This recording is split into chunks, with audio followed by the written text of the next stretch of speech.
Futurs Médias noonu koy defee suba su nekk ci antenne bi diggante altine ak àjjuma tey la dernier jour émission bi penco xam ngeen ko àjjuma antenne libre la dañ leen di ubbil rek ngeen jokkoo ak ñun addu si sujet yi nga xamante ni yéen a koy tànnal seen bopp ñu teewlu leen ci 88 628 14 14 88 628 14 14 salaamaaleykum. waaleykum salaam. kooku. cheikh bi man la Talibé Cheikh. Talibé Cheikh. waaw maa ngi ziar bu wér. ñu ngi delloo ziar bu baax a baax. di ziar rajo bi di leen delloo njukkal. jërëjëf ñu ngi leen di delloo njukkal ñu ngi leen di delloo njukkal it yéen ñiy teewlu ba mu jaral leen ngeen di ñàkk seen crédit ci woote bi jërëjëf. allahumma amiin yàlla nañu ko yàlla boole. amiin amiin. en fait man dama bëggoon wax démb. ci li président woote woon. waaw. man je trouve que ne c'est absurde. ñu waxante dëgg te yàlla tax quoi. Sénégal li fi nekk ci foo dafa bari. te ñi ñu jiite ñoom ñoo ko waral. nguur gi fi nekk dafa mel ne ci ay menaces rek la ñuy wéy ci kaw sénégalais yi. te les sénégalais ne sont pas du tout fautifs. luy njaag ñoom ñooy njaag. li fi xewoon fan yee passé. waaw Macky Sall taxaw démb di wax dootu fi amateeg yu demee noonu yu demee noonu. ñoom ñoo war a xool seen bopp ba loolu dootu fi am. ndax luy njaag ñoom ñooy njaag. d'accord nañu waxante dëgg te yàlla tax. simb gi ñu créé démb seen dajale seen i suq ak seen i booy di yuuxu teg ne loolu mooy tax xale yi am jeune liggéey. loolu taxul xale yi am liggéey.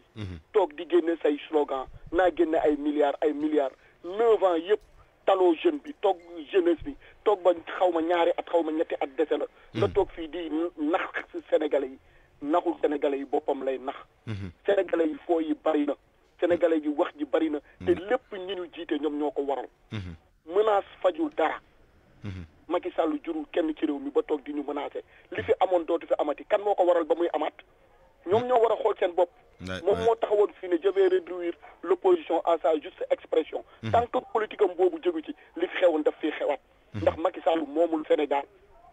Sénégal ñun ñëpp a ko bokk. na respecté sénégalais yi. mu taxaw menace yorul réew. menace taxul réew avancé. d'accord. jërëjëf yàlla na yàlla suturaal ci jërëjëf yàlla na jàmm sax ci réew mi salaamaaleykum. maaleykum salaam. waaw kooku. Abdoulaye Barthélémy El Hadj Malick Ka président des jeunes éleveurs du Sénégal. El Hadj Malick Ka président jeune éleveur. waaw président nu ngeen def. suñu borom yi def. yàlla na sant yàgg ka. rafetlu seen taxawaay ak taxawaay RFM. Abdoulaye man daal Barthélémy li mu daal nit yi war nañu kool ay métier. waaw. de aussi beneen bi. président nag wax dëgg yàlla. affaire yi muy wax nii. jàppandaa si ñetti at yi. c'est impossible mënul nekk. waaw mooy affaire programme d'urgence bi pour lijjanti xëyum ndaw yi. Barthélémy man jàppandaa daal loolu amul. amul de. parce que yow ci élevage bi nga nekk yaakaar nga ne mënuñ fa jël ay ndaw. en tant que président des jeunes éleveurs en tant que opérateur. amul benn éleveur bu am liggéey. te gunge nañ ko premier mandat deuxième mandat. defu si dara surtout am na ay waxuma ministre ñu ñëpp bon nañu de. am na 4 ministères yi nga xam ne baax nañu trop lu ñu wax dëgg la. am na ñeneen lépp lu ñu wax. parce que li mu amul. waaw mais yow kay moom opérateur économique nga am na ñooy employé xanaa. am na employé yu bari waaw léegi bu sa morom defee noonu kay léegi tey yoon am. waa dama ne. man yëpp a nekk crise dëkk bi métti kenn liggéeyul ak bat. kan ma liggéey yow. kan ma liggéey dafay laaj dafay delloo question bi. ñun de gisuñu dara. foora mu ngi nii amul kenn ku liggéey kay rek toog te aussi. ñi gën a yàqal président mooy ñi nga xam ne dañu demoon yow yaa ngi doon dégg ñi koy jege di wax dinañ jël ay jaas yi ak kii bi wotal ko est-ce que ñooñu manifestation bi passé est-ce que gis nga leen. gis nga leen wala gisoo leen. kon da nga yaakaar ne sàmm yi war nañ leen toppatoo bu baax. sàmm yi. tabaski ngi ñëw de soxla nañ leen. am nga tabaski ñëw. te dëkk bi nga xam ne amul benn sécurité est-ce que yow da nga jël sa alal dëkk dugal foofu. kilo yàpp fi mu ne nii ñaata lay jar. kilo yàpp mu ngi 3500 day gën a yëg. day gën a yëg si autorité boobu day arrangé wul Abdoulaye Diop mais toog fee. waaw ak yeneen soxna yu bari kay arrangé wu leen. te man li ma jàpp Ablaye président na xoolaat ñi mu àndal loolu mooy dëgg de beneen bi même ñi nekk au conseil économique éleveurs yi ñëpp nekkoon foofu yëpp di sekk dàkk na leen ba pare ànd ak directeur de cabinet bi nga xam ne yow kenn du la jot téléphone Mamoudou Saleh kenn doo ko gis kenn du ko dégg yeneen ñi jaaroon foofu ñëpp wax dëgg yàlla doon jàppale éleveurs yi problème bu ñu am ñu wax ko directeur de cabinet bi ko meloon Oumar Youm wala Auguste Tine vraiment nit yu dégg lañu saa yoo leen wooye bu ne problème am na si élevage bi ñoom dañuy woote saa si wax dëgg yàlla ñu réglé problème bi te léegi xar dana doy ci tabaski bi dama ne xanaa nga gis ko so dëkk am na wala amul sama dëkk am na xar kay est-ce que bari na bariwul de waaye am na man de jàpp man ren xar dana am en tant que opérateur nag te chaque tabaski ñëw danaa fi indi lu mot 2 junni xar ak yeneen de suba moroom yeneen yi ñu ngi waxtaan parce que dëkk bi bu dee nii la demee ak méttaay bi nii d'accord ak parce que yow yaa ngi gis ay dañuy yor ay xar di ko sàccee si moto yi di sàcc ko si oto yi est-ce que yow dëkk bu amul sécurité yow da nga yow fu indi saalal waaw c'est que càccum jur gi moom lu am la waaw léegi nag éleveurs yi dañ leen war delloo jukkal li jàppale leen jox leen seen dayoo d'accord jox leen li ñu war a am vraiment yéen ay liggéeykat ngeen ay jàmbaar ngeen nit yu baax ngeen faru leen fenn seen diggaan ak seen borom rek ngeen di fara d'accord yàlla baax na ok merci jërëjëf Ka président des jeunes éleveurs du Sénégal 88 et 628 14 14 salaamaaleykum allo salaamaaleykum waaleykum salaam wa rahmatullah kooku Barthélémy monsieur Tandia monsieur Tandia oui na ngeen def monsieur Tandia sant yàlla alhamdulilah yàlla na sant yàgg waaw tey dama bëggoon a bokk ci waxtaan wi acca aywa waaw maa ngi si bëgg a dugg mais day jafe lool ñun dañu nekk si benn dëkk boo xam ne liggéey mbayum noor mooy suñu métier mais pour ñu am ndox daal moo ñu jafe lool ban dëkk la maanaam ñun ndokk fan dëkk bu ñuy wax ndokk loog ndokk la tudd waaw ci Diourbel la bokk région de Diourbel la bokk waaw ndox daal mooy seen problème pour ngeen mën a béy mooy seen problème ñun moom mbayum dër la ñuy def waaye maanaam ay teen ci la ñu roose te jamono yi ñu toll sax naanaam ndoxam naan lañ toom ci teen yi la ñu naan robinet yi benn doxul te dama xalaat ne maanaam maire yi war nañoo taxaw pour jàppale doo askan képp koo xam ne yaa ngi nangoo liggéey war nañoo taxaw jàppale président nag dégg nañ ko dem moom waaye ñun moom li ñu soxla li nga xam ne moom lañ soxla moom nañu defal forage rek ñun moom bu ñu defalee forage moom incha allah rabbi li mu bëgg dana am ci réew non kay moom mbéy moom ku ko wax ndox ñun kay nañ am forage rek ay teen ci la ñuy liggéey te teen bi bu dawee 10 minutes dana arrêté 30 minutes wala 20 minutes pour ndox mi ñëwaat amaan ndox xam nga loolu ku ci bëgg a liggéey ay ak loolu lay avancé loolu day jafe day nañ ñu taxaw defal ñu ab forage soo ko defee danañ ci mën a naan mën see bay bu boobaa nag yaakaar naa ne liggéey bi mu soxla sën yi def ko dina fa am incha allah kenn dootul am lay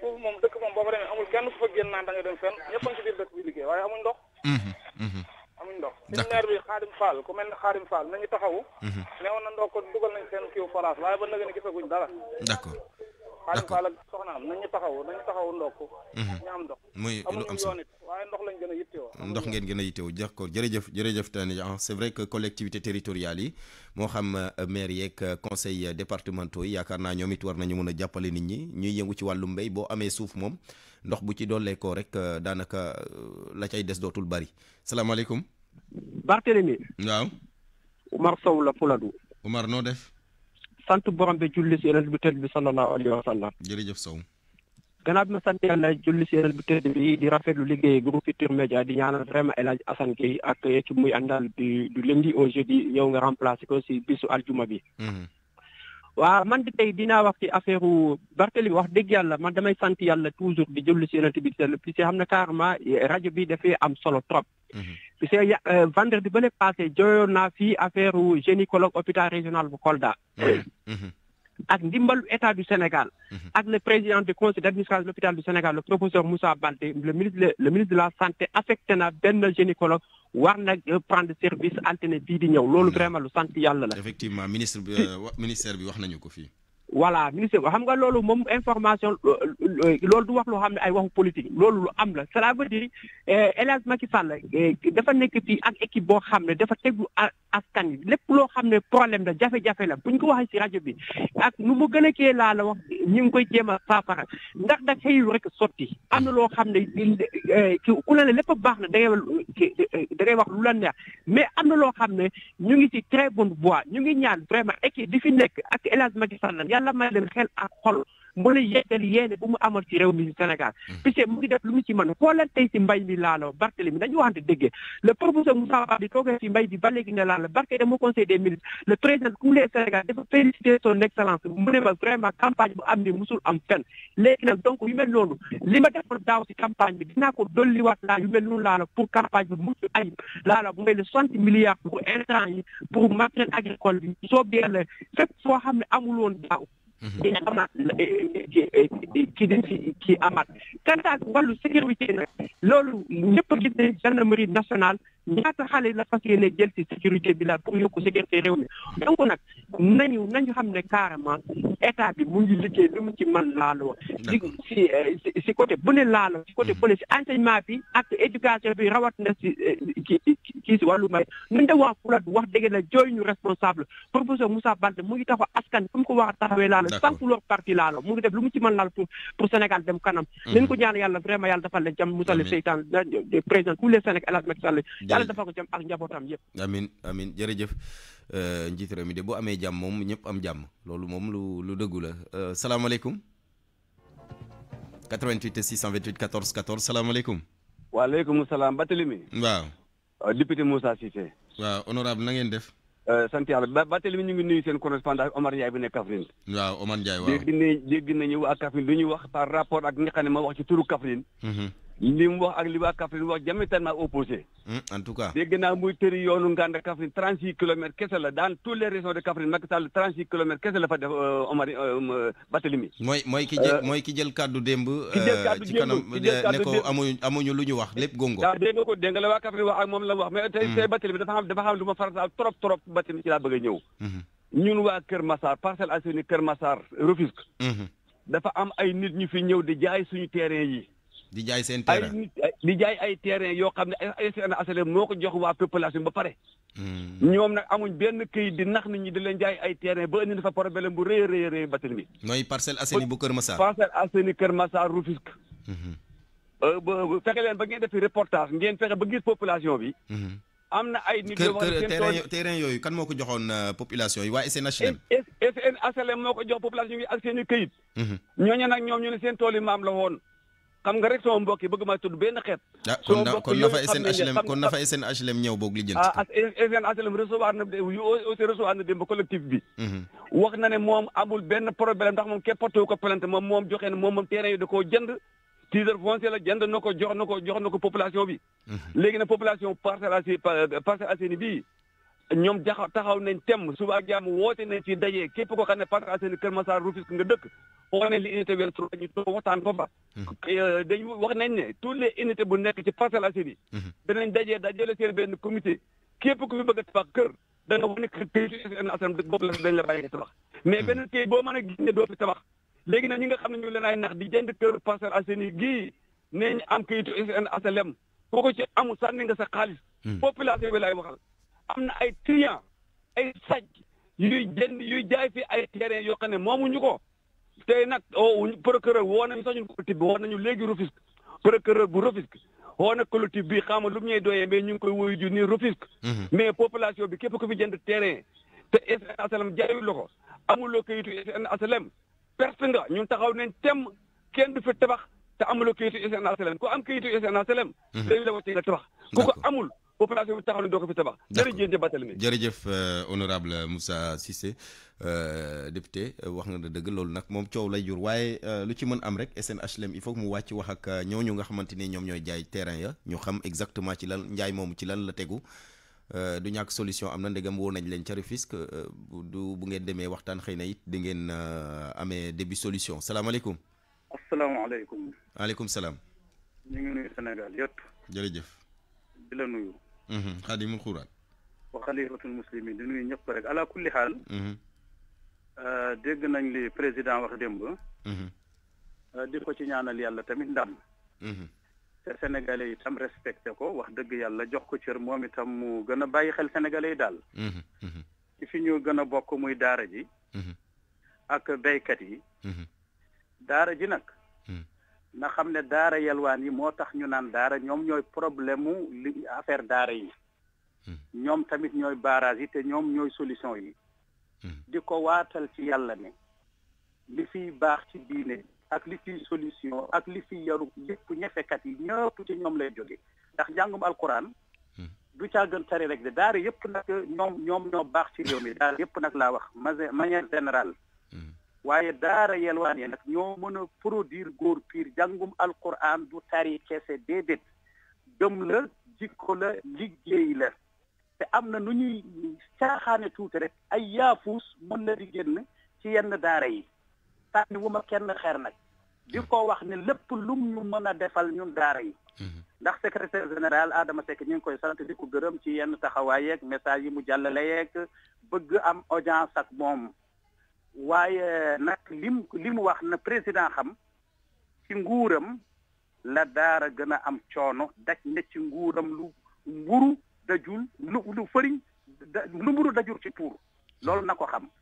jàmm lañ gën a bëgg njëkk a bëgg mooy liñ ñuy ramasser Dakar ñëpp fa ñëw yow ñu bëri séeréer yi dañoo ñëw Dakar ñeneen dañoo ñëw Dakar ñenn war a jóge Saalum ñëw foofu ñiy jóge Fuuta kon nag taalibe yi dañoo am droit ñëw Dakar sàccuñu fenuñu dañuy yelwaan te Sénégal yëpp nañu xam ne yelwaan xaraamut Yonent bi alayhi salaatu wassalaam yelwaan moo ko mag ci zahir kon nañ ko organiser li mu wax nag ay nu mu tuddee 5 heures du matin ñi amuñu ay yére wala minuit guddi loolu sëriñ bu koy def billahi wallahi tallahi buñ la parkaatee dinaa jël yoo léegi ma laaj la xam nga yelwaan gaa wax nga ko léegi dafa yenu maanaa c'est normal parce que fii lañu ko fekk mais yelwaan ba yenn heure yi tamit est-ce que yenu na maanaa déedéet loolu nag bu ñu amee audience buñ ko réglementé mu utal ñu masalan ministère par exemple képp lu ñu wax ci daara ji nag dama koy laaxe biir de na seet kuñ naan Lamine Fall mi nga ca Kaolack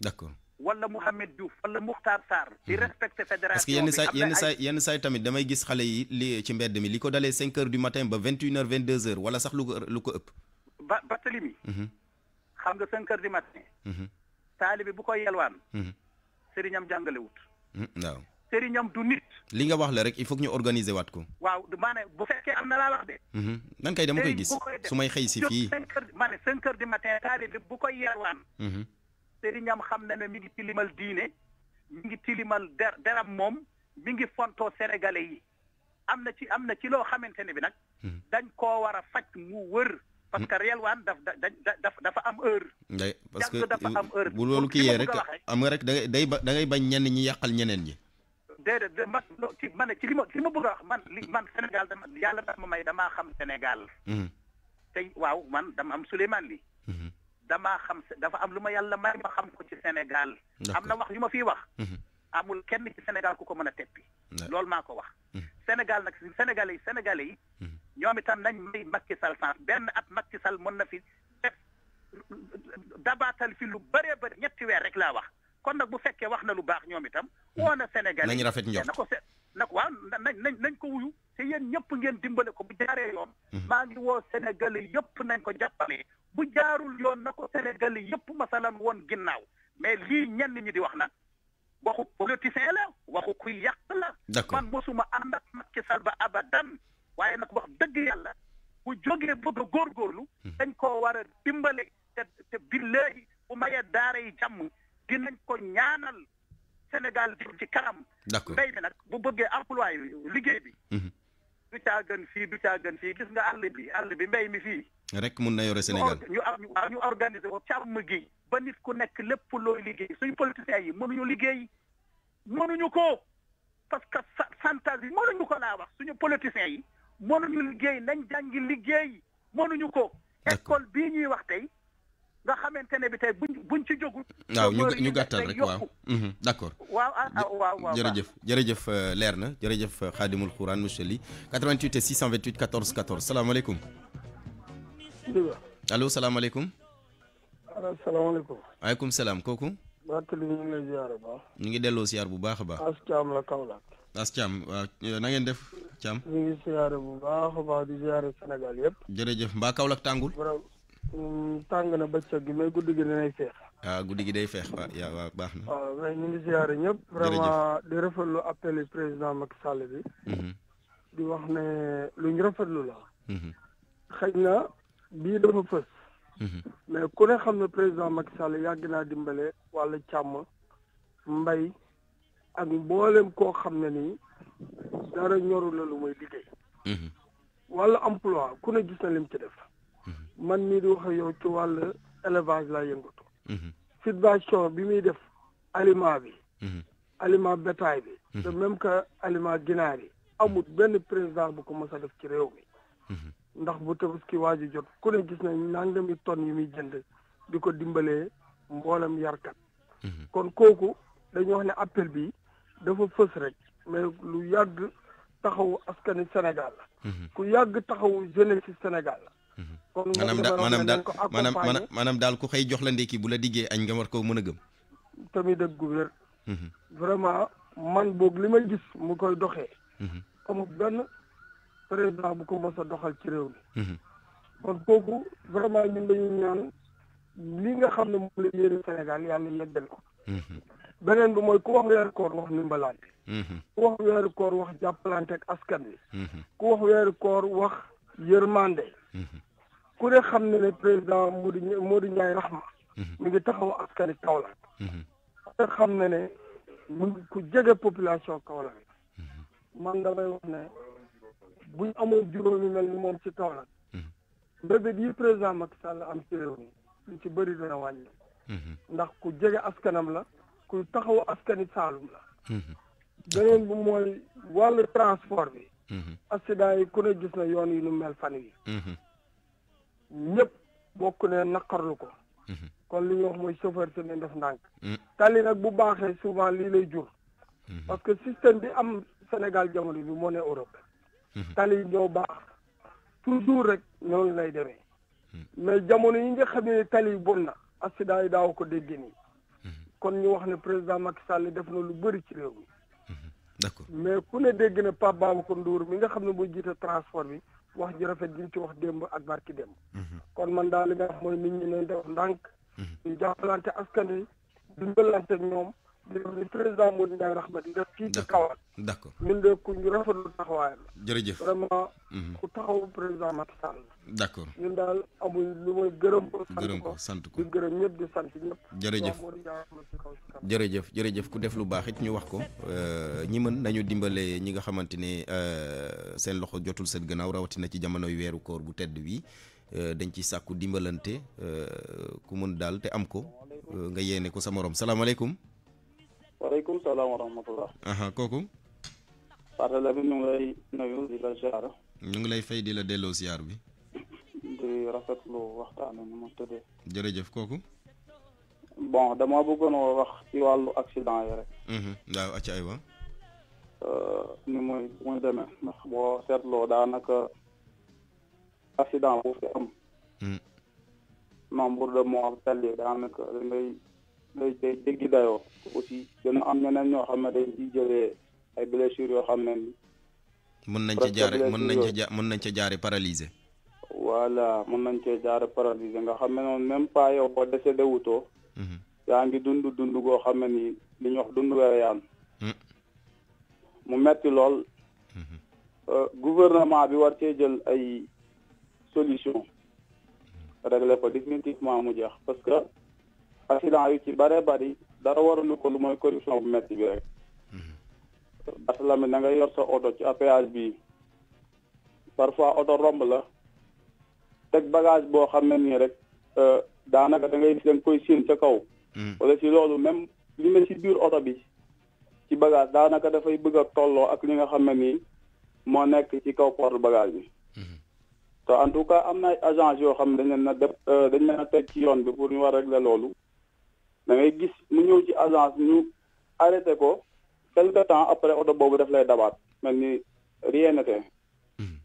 muy affaire yu doy waar yoo xam ne nii daal vraiment loolu moom war nañ koo régler mu féete boor. bu fekkee ñi nga xam ne ñoo homme de tenue yi nekk ci tali bi salaire bi ñu leen di fay dafa baaxul. ñu xool nu ñu ko gën a amélioré ba nga xam ne ñoom li ñuy fayee ko dañ ci gis seen bopp.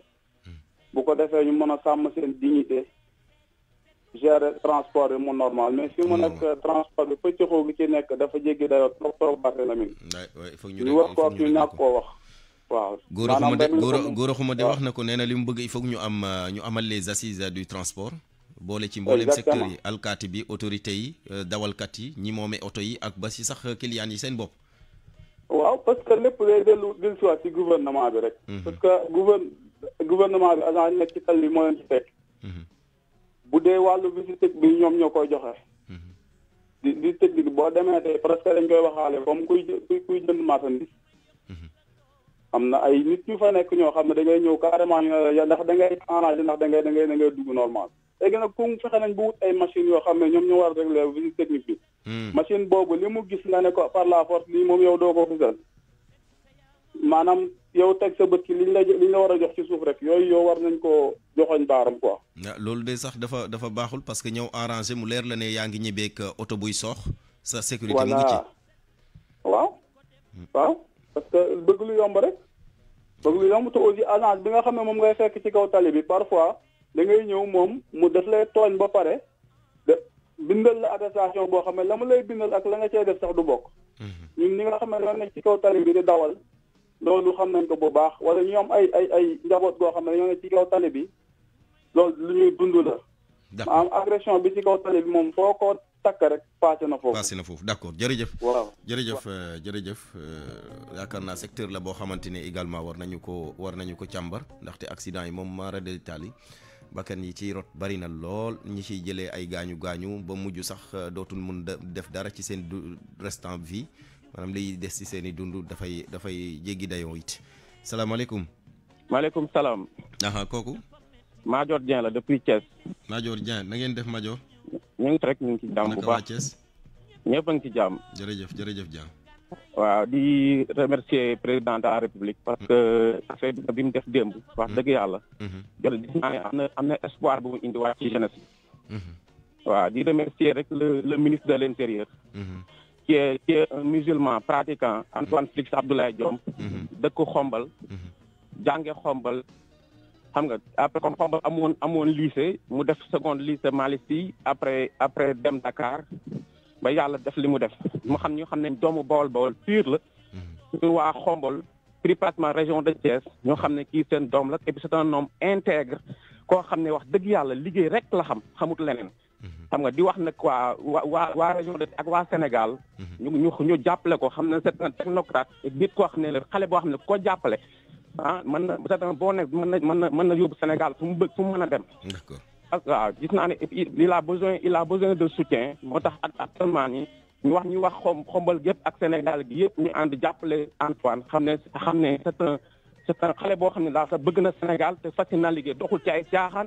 xam nga doxul ci ay complot doxul ci dara liggéey moo ko tax a jóg. d'accord xam nga Sénégal li ci xaw a métti. boo amee genre espèce yu rare yi. wala ko ñu jëm ko encourager parce que le gouvernement c'est le plus jeune du gouvernement.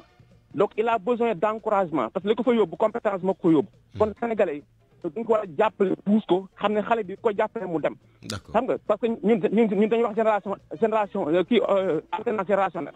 am nañ un jeune dans le gouvernement. d'accord jërëjëf Madior 88 628 14 14 88 628 14 14 Ablaye bu amee keneen salaamaaleykum. waaleykum salaam. kooku. man la Ablaye Dia. Ablaye Dia. waaw na ngeen def Dia. ñu ngi sant yàlla bu baax mu war limi. jërëjëf Dia.